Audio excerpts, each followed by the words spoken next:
are many of our people who are thinking more deeply and more broadly, looking at it as it actually is, and are beginning to see it more in the international context and the relation that it has with the African struggle, a human rights struggle, or the struggle for human rights. And as such, we can then take it into the United Nations. And bring about the freedom of these people by any means necessary. Peace to everyone. Happy Revolutionary New Year's to you. This is We Charge Colonialism. We're an organization that is pushing for recognition of the fact that we're being colonized by this government of the United States, and also our people being colonized globally by the same imperialist structure. So, first story we're going to talk about is something that you probably have seen on Twitter. You've probably seen people speaking about it a lot because it's kind of like a blatant outrage. But that is the fact that the United States Congress, which is supposed to represent the people, that's what we're told, correct? That we live in a democracy that's representative of everyone, right?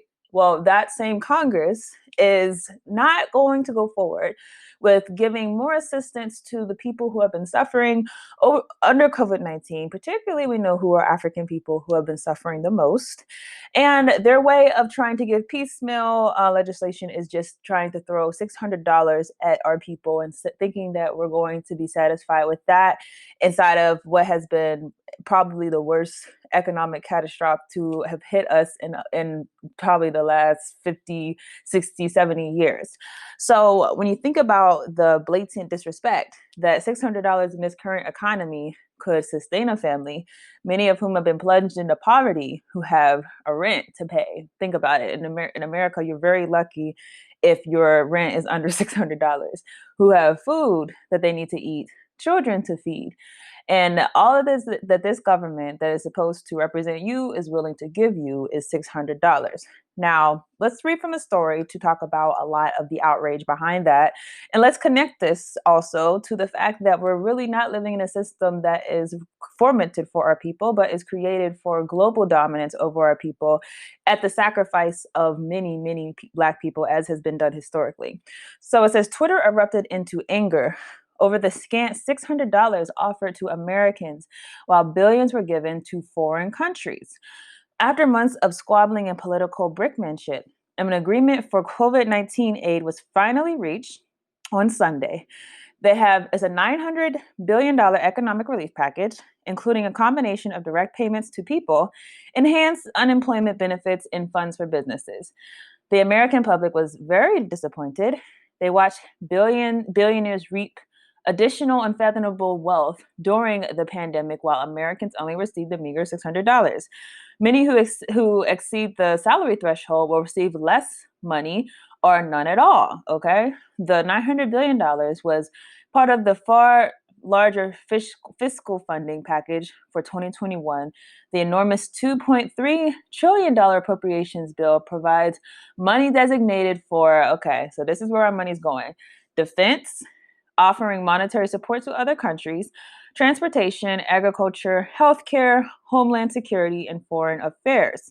Okay, so let's just break these down. We have to keep in mind when we're going through this discussion that this is the money that has been taken from us largely. It's been taken from a lot of people, and barely anything is being taken from these corporations that are reaping the benefits of all these things. So this is the tax dollars that I had to pay, you had to pay. It's going not to aiding you in your most desperate time of need. Instead, it's going to offering our defense spending, okay, meaning the worldwide military industrial complex. If you don't know, the United States has not just the largest military, but the worst waste inside of the defense industry. Constantly, there's money being pumped into things that aren't even being utilized, just because there's now a whole corporate structure that basically is contracted by the government to build things for the government, even if the government doesn't need it, just so that some people can reap the benefits while most of us suffer. Then you have things like, they said, transportation. Okay, that seems legitimate. They said offering monetary support to other countries. Well, that seems very formidable, right? Well, no, we know that that aid is being offered to countries is not to help them, obviously. It's being used to handicap them, because the United States government, even in this pandemic, even in this time of need, even when people are dying and dying and dying, there's a recognition that they need money to continue to handicap Africa, Latin America, and other formerly colonized countries. Because without that aid being given, that would allow a lot of the deals that have been made to those countries that are going to benefit the imperialist structure to basically not go through. So things, for example, like you could say loans being given to countries, right? Well, the United States relies on those loans being given to the countries because it relies on the countries defaulting on the loans. And once the loans are defaulted on, then that makes those countries have to come back to America and basically beg them for mercy and puts them inside of a position of being handicapped. So that's what it says when it says offering monetary support to other countries. Then you say agriculture, healthcare. Well, wonder where the healthcare money is going, because most people who don't have healthcare, or some who have very low quality healthcare, are still suffering. Homeland security, that's essentially an extension of the military industrial complex, but instead domestically, to where we're seeing a lot of military style equipment being used on our people here in America. And then foreign affairs, which again is a larger extension of the of the international scheme to ensure that the United States remains dominant inside of global politics. So with simmering animosity over the perceived slap in the face, small amount of funds allocated to people, Twitter conflated the COVID-19 stimulus package with the $2.3 trillion appropriations bill and went ballistic on Monday evening. So now we have this defense bill. If you haven't heard, a defense bill was also put on the table to be passed at the same time as this bill, the stimulus bill. The defense bill has actually had the support of most Republicans, although President Trump vetoed the bill, saying that, well, I'm not going to support this for whatever reason. Who knows what's going on with him. Now, despite the fact that he vetoed it, the Republicans who have basically been his lapdog for this entire 4 years revolted, and they actually overrode his veto, meaning the law is still going into effect. Now, what we have to question now is, well, what exactly is in this defense bill? So it's interesting. It says U.S. Senate backs defense bill, which includes pro-Israel provisions. Okay. The U.S. Senate threw its weight behind the annual National Defense Authorization Act, a $740 billion bill setting policy for Defense Department, passing the bill with a margin large enough to overcome Donald Trump's promised veto. The bill includes $3.3 billion annual security assistance to Israel, $500 million to U.S.-Israel missile defense cooperation, including the Iron Dome, David Sling, and Arrow missile defense systems. According to APAC, the NDAA is lifting current limitations on the transfer of precision-guided munitions to Israel in an emergency situation and authorizing the president to exceed the current limitation of $200 million on a transfer of PGMs in a non-emergency setting under certain conditions. It also authorizes a total of $14 million for U.S.-Israel cooperation in energy, water, agriculture, and cybersecurity. $12 million will be allocated over the next 3 years for an initiative to enhance partnerships between the U.S. and Israel companies. As we can see, a lot of this is going to supporting, this defense bill is going not really necessarily to anything having to do with the United States security, but going to support the U.S. Satellite in the Middle East, that is the Israeli government. Now, this is despite the fact that the people of the United States, whose money is being given for these efforts, are being given almost nothing. Despite that fact, the Israeli government, which primary purpose, again, is to be a U.S. satellite inside of a place where there are largely anti-American sentiments in the surrounding countries. This government, which obviously is very oppressive of the Palestinians and has conspired against different moves for liberation and the socialist struggle against capitalism, this country has adverse interests to African people, yet this country is being propped up and being supported yet again with our money. So this all comes together, and we have to question, what are we doing whenever we are put inside of this position to essentially be raped by our country? They take money from us, they won't give money to us, and then on top of that, people who have been adverse to us, that money goes to them. And not just adverse to us, but adverse to our brothers and sisters inside who are also engaging in liberation struggles.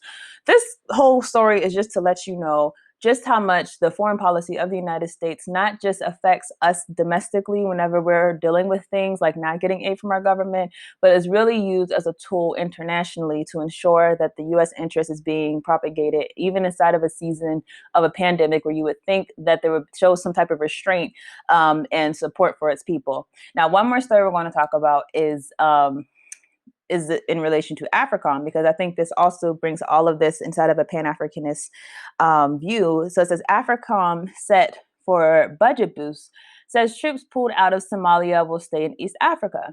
Now, you might have heard that the U.S. is leaving Somalia, and a lot of people celebrated that. Well, they're not leaving Somalia because they are withdrawing troops from Africa. Instead, they're going to be switching a lot of their focus into other regions of Africa, notably Kenya. Now, it says the U.S. command slated to get almost $40 million more than the Pentagon sought for it after lawmakers added funds to the headquarters budget, citing concerns it lacked casualty evacuation capabilities.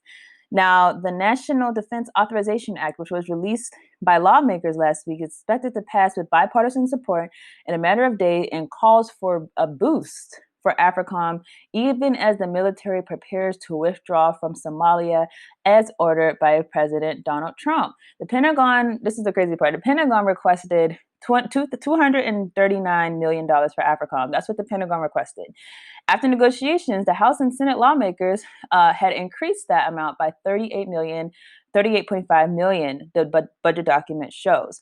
The looming departure of nearly 700 troops from Somalia announced Friday by the Pentagon, expected to be completed by early January, is unlikely to end the need for better evacuation capacities, they said, in the region. So let that settle in. The agenda to continue the imperialist presence on the African continent, we know is a vital continent to the survival of this imperialist structure.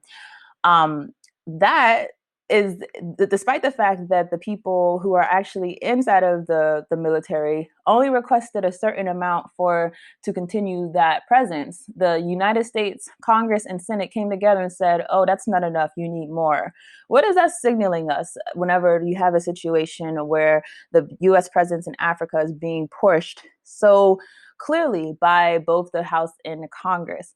Well, that lets us know that there's another agenda going on, one that's not being discussed too much, and that is to push back against other countries who are trying to have influence over this area, but number one, to establish U.S. dominance in this area. So again, when we're talking about the things like the United States budget and the tax dollars that are largely taken from American people, understand that this money goes all types of places that go against you. Consistently, and all types of continually, it will go against not just against your interests as far as supporting you, but it will actually aid your enemies whenever they are working to conspire to destroy your own people. So what this means for us in this season is that our mindset has to be on organizing to defeat this type of system that oppresses our people and that seeks to not just oppress them internationally, but seeks to impose that same dominion over us here in the United States.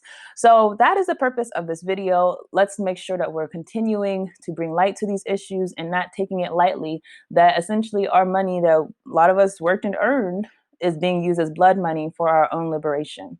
So that's all I have. If you want to learn more about Recharge Colonialism, you can go to rechargecolonialism.org, and you can also email us at rechargecolonialism@gmail.com.